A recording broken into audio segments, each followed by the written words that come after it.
होता है। जिस प्रकार आज से आपके ऊपर जिम्मेदारी दी जाती है, ठीक ना।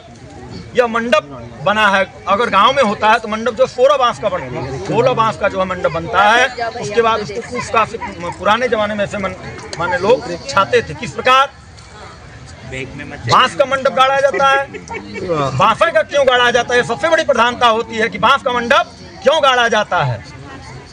तो यह यहाँ पे जितनी भी सामग्रियां हैं सभी आप दोनों लोगों के जीवन से संबंधित हैं और सभी सामग्रियां आप लोगों को कुछ न कुछ संदेश देती। पहला, यह विवाह में कोई बाहरी देवता नहीं है, कोई भी देवता नहीं है।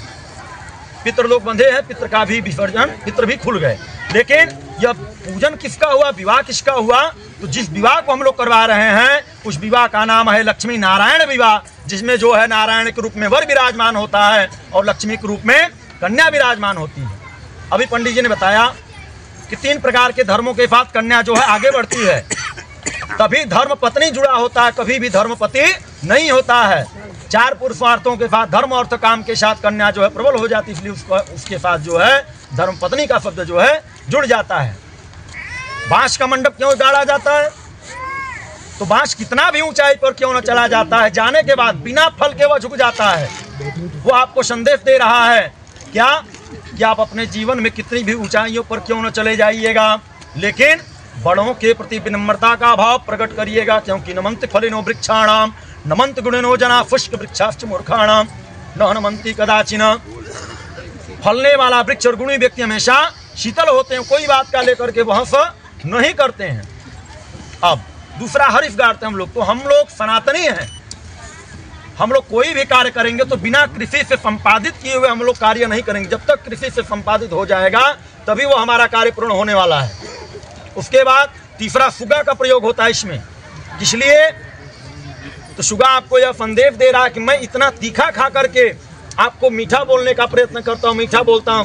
सुख का जो है संबंध भगवान स्वयं नारायण के रूप में होता है। नारायण स्वयं है जिनका नाम सुखदेव के नाम से हम लोग जानते हैं। वह जिस फल को स्पर्श करते हैं वह फल जो है मीठा हो जाता है।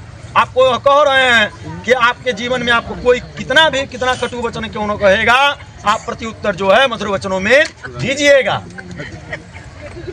उसके बाद यहाँ पे अनेक प्रकार का पदार्थ है। चकिया का 2 पाठ हो गया। जिस प्रकार आप लोगों का आज जो है किसी के संबंध के द्वारा आप लोगों का संबंध जुड़ा, जिस प्रकार वह चकिया का संबंध एक खूंटी में जुड़ जाता है, वो आपको यह संदेश देती है कि मैं जब एक खूंटी के सहारे जुड़ जाती हूँ तो हमारे अंदर आप कितना से कितना कड़ा पदार्थ क्यों न डालेंगे, मैं रगड़ करके 2 भागों में विभाजित कर दूंगी। इसी प्रकार आपके जीवन में कोई कितना से कितना कड़ा पदार्थ और कटु वचन क्यों न करेगा, आप हमेशा अटूट विश्वास के साथ प्रतिद्वंद्वित रहेंगे, ठीक ना। उसके बाद यह लावा का आपको लावा संदेश दे रहा है कि कितना भी ताप यह सह लेता है, लेकिन अपने वह टंडुल चावल जो है भूसी से अलग नहीं होता है। कितना गर्म बालू पे इसको तपाया जाता है, लेकिन तभी भी वो उसको अलग नहीं करता, नहीं छोड़ता।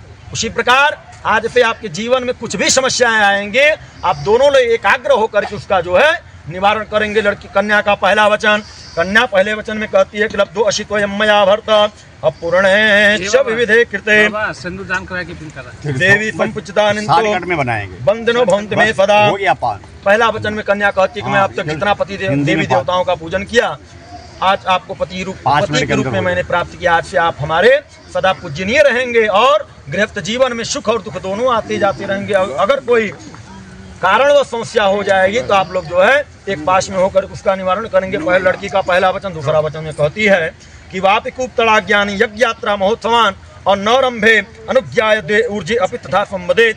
कन्या कहती है कि आप कोई भी मांगलिक कार्य कर रहे हैं, बावली हुआ, कुआं हुआ, तालाब हुआ, यज्ञ हुआ, कुछ भी कर रहे हैं तो आपको मेरी अनुमति लेनी होगी कि मैं उस कार्य से सहमत हूँ कि नहीं। तीसरा वचन में कन्या कहती है दिया गया था और मंगा लेना कि व्रतोद्यापन दादाने स्त्रीणाम भावाः स्वभावजा अकृत भंगोतने कानते कार्यम स्त्रीणाम रायः तथा वदेत।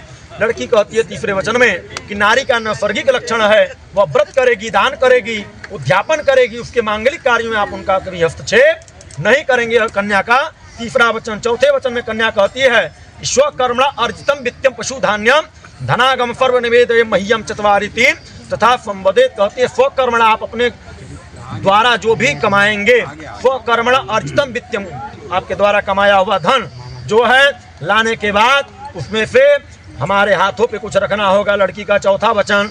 पांचवा वचन में कन्या कहती है कि जस्प्राणि पशूनाम च हेयोपादेय कारणम अनापृच्छित च कर्तव्यम पंच पंचति संवदेत।